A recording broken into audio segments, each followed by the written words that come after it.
Viajamos hasta La Guerch, población situada a unos 40 minutos de Rennes, donde nos ha citado Miguel Ángel Casanova, un aragonés, jefe comercial de varias fábricas de repostería. Daniel, ¿Cómo estás? Bien, ¿y tú? Encantado de conocerte. Igualmente. Bueno, cuéntame, ¿qué haces tú por aquí, por la Bretaña? ¿Qué hace un zaragozano aquí? Pues mira, como mucha gente, yo acabé mis estudios en Francia y el amor me hizo llegar a esta región. ¿Y a qué te dedicas exactamente en esta empresa de pasteles? Pues yo soy director comercial y mi labor es que nuestros productos se pueden vender en todas partes. Hoy en día vendemos en 35 países. Pastelería fina, artesana, ahora veréis en la fábrica muy manual y si te apetece, pues os lo enseño. Venga, pues vamos para allí. Vamos. Miguel, vemos que aquí lo que es la higiene es importantísima, ¿no? Pues es la base de la industria alimentaria. Nosotros debemos ser irreprochables en temas de salud, en temas de higiene, para que el consumidor final pues no tenga ningún problema. Y bueno, esto es como una gran pastelería, ¿no? Esto es exactamente lo que tú has dicho, es una gran pastelería donde hay muchísimos pasteleros que trabajan a mano. Mucha gente cree que esto son máquinas y máquinas, pero realmente es muy artesanal. Y cuéntame cómo es el proceso desde que llega la materia prima hasta que acaba el pastel.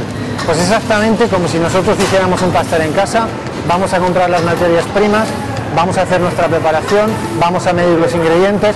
Una vez que tengamos nuestra preparación, vamos a hacer el ensamblaje, las pasaremos al horno y una vez que está cocido, lo vamos a congelar. Nuestros controles de calidad son muy estrictos. El primer control es visual. Lo que vamos a hacer es que si una pieza no es conforme a nuestros estándares de producción, la vamos a desechar. En ese caso, ¿a esa qué le ha podido pasar? Lo que le ha pasado es que el chocolate se le ha salido. Entonces, aunque el producto es bueno gustativamente, pues no es bonito. ¿Y con todos estos pasteles qué se hace? Pues lo que se hace es gracioso, va a acabar en pienso para los cerdos. ¿Ah, sí? O sea, que los cerdos que nos comemos han comido pasteles. Exactamente.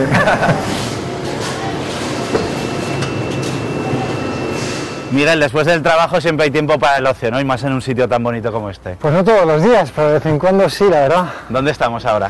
Pues estamos en el castillo de Fougères, que es uno de los castillos más antiguos de Francia. De hecho, es el castillo medieval más grande de Europa. Es muy curioso porque están todas las murallas, pero en el centro se ha quedado vacío, ¿no? ¿Eso por qué es? Es un castillo que fue construido en el siglo XI. Es tan viejo que fue destruido durante una de las guerras contra Inglaterra. No se reconstruyó en la época y hoy en día pues solo se han guardado las murallas y las torres. Cuando vuelves a Zaragoza, no sé si te dicen que se te empieza a quedar ese acento ya un poco francés. Pues me lo dicen a veces, sí, pero como vuelvo bastante a menudo, como 4 o 5 veces por año, recargo un poco las pilas de acento. ¿Y qué les respondes cuando te dicen eso? ¿Te sienta mal o...? La verdad es que es gracioso, pero no podemos hacer nada contra eso. A fuerza de hablar francés, de estar con gente francesa, se te va quedando. Bueno, y ahora podemos ir a comer algo y luego creo que tienes una sorpresa, ¿no? Reservada para nosotros. Pues sí, os voy a presentar a mi mujer y a mi hija y curiosamente a mi hermana que ha venido a visitarnos hoy desde Zaragoza. Bueno, así conocemos a otra aragonesa. Venga, perfecto. Pues estas son las famosas galets de Bretaña. La versión dulce es lo que nosotros conocemos como crepe, sí, que se come en España con chocolate, con crema, etc. Entonces la diferencia es que está hecha con trigo negro, que es una especialidad de la región. Simplemente es una galette como una tortilla que se rellena. La tuya, por ejemplo, tiene bacon, tiene huevo, tiene queso, y la mía tiene una especie de salchicha que se llama andouille, que es la especialidad regional. Es muy rápido, es muy barato y está súper rico. Y la sidra es algo como muy típico también, ¿no?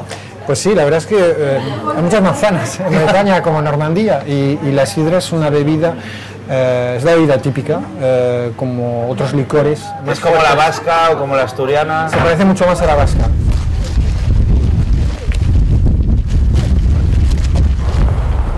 Hola. Hola, ¿qué tal? ¿Cómo estáis? Soy Dani. Hola, Isabel. ¿Tú? Hola, Adeline, ¿no? Adeline, sí. La famosa que nos robó a un aragonés aquí para Francia. Sí, pero ya estaba aquí. Él ya estaba aquí, ¿no? Cuando nos encontramos. ¿Y cómo os conocisteis? Pues en la universidad y se quedó. ¿Y fue flechazo, fue enamoramiento directo o cómo fue? Se enamoró de mí desde el primer momento. Sí, al revés, al revés. Y ahí tenemos el fruto, ¿no? La pequeña Emma. ¿Os ha cambiado mucho la paternidad o no? ¿Cómo ha sido eso?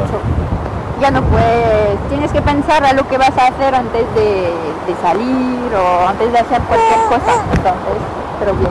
¿Y la tía cómo lleva lo de tener sobrina? Pues lo lleva estupendamente, está feliz y contenta, lo que le da pena es que estén tan lejos. Miguel, Emma es la que ya marca todos los horarios, ¿no? Exactamente, las comidas, los descansos, la noche... Todo, ¿no? Exactamente. ¿Cómo lleváis el tema de poder dormir? Pues la verdad es que por ahora nos ha dejado dormir bastante, duerme 12 horas todas las noches, con lo cual podemos descansar bastante. Bueno, lo que supongo que se habrá bajado un poco menos el número de viajes, eso ya poco, ¿no? Pues la verdad es que desde hace 6 meses viajamos mucho menos, obviamente, pero a los 15 días de nacer, su primer viaje fue a Zaragoza para ver a la Yaya y a la Virgen del Pilar. Eso no podía faltar, ¿no? ¿Y el futuro qué os depara, chicos? Pues para ahora no sabemos, hace poco tiempo que estamos en Bretaña, es un sitio que nos gusta y ya veremos, el futuro lo dirá. Sois aventureros, o sea que podéis acabar en cualquier lado, ¿no? Exactamente, hemos vivido ya en varios países y siempre nos hemos adaptado. Bueno, ha sido un placer pasar el día con vosotros, ¿eh? Adiós. Hasta luego. Hasta luego.